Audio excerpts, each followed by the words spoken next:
Finally, we've talked this week about historical fiction and about responding to texts in other videos, and I want to talk about one-pagers, which are one of my favorite ways to have students respond to texts. Now, one-pagers are often used to respond to literature in English classes or language arts classes, but they can actually be used for a variety of purposes. And I'm going to start by really talking about what they look like in a literature context, and then we're going to give an example of what a history one might look like. And the example I found online is not ideal in every way, and it's also a high school example, which is unfortunate, but it will hopefully give you some thoughts. So here's what they have to be. They have to be an entire page, and you do this on copy paper or printer paper, like a standard 8.5 by 11-inch page, and a quality one-pager is going to take up the entire page. It's also supposed to be colorful.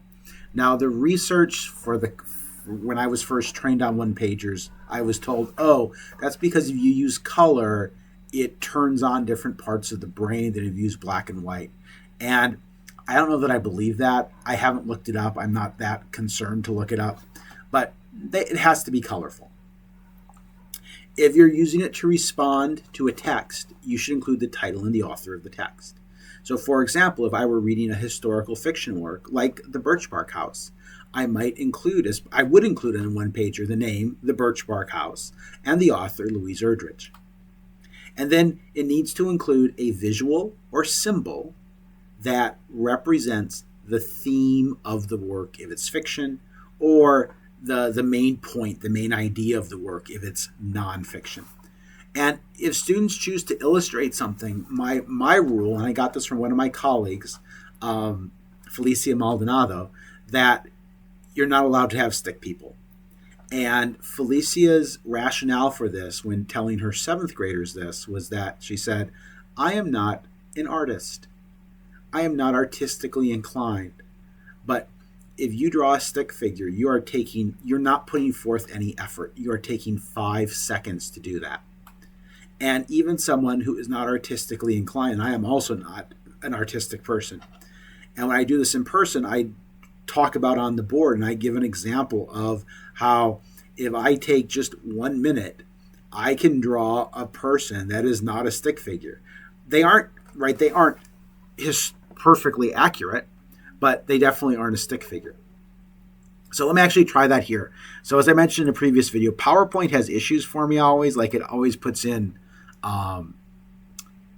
artifacts when I draw, which is really annoying. But so I would start with a head. See the artifacts? We're going to pretend those aren't there. But then rather than a stick figure, I'm going to give them a neck. I'm going to give them arms. I'm going to give them a torso. I'm going to give them legs and feet. I'm going to give them hands with fingers.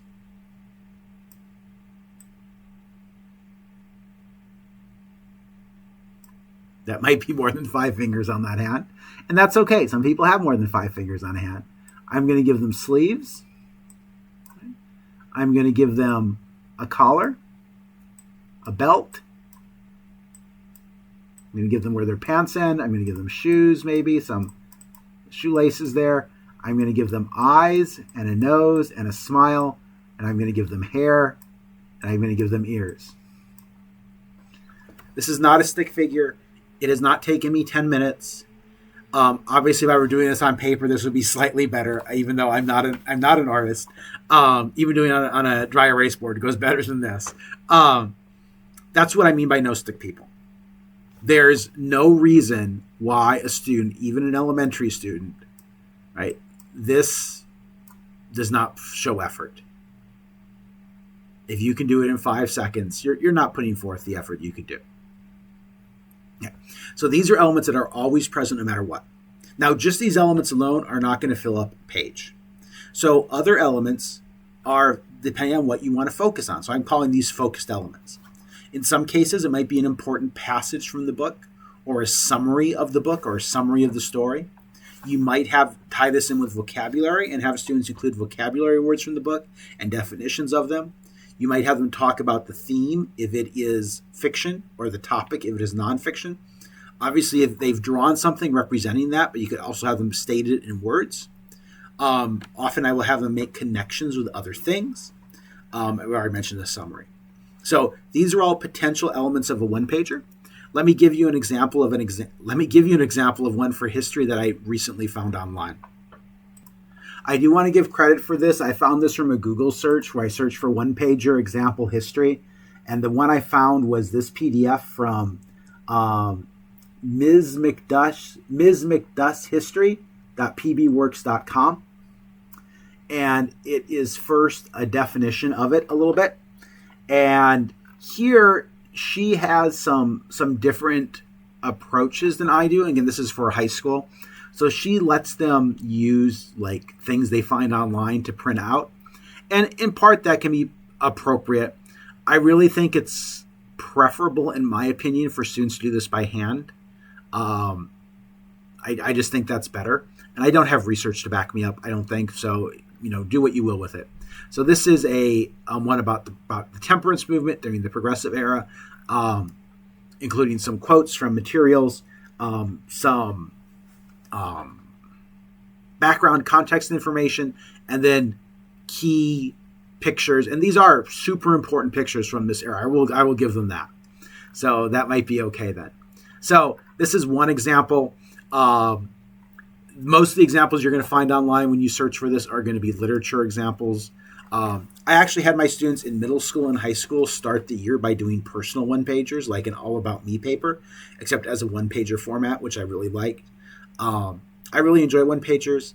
I think they are an opportunity for students to be creative, but they're also opportunities for us to tie in content with that creativity and to assess things in different ways.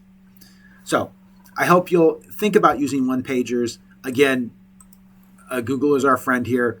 Like Teachers Pay Teachers have one-pager templates. There's no earthly reason to have a template. This does not need a template. So let's see. So here's other examples, general social studies. And again, this is mostly high school examples, which are unfortunate because this works well for all levels.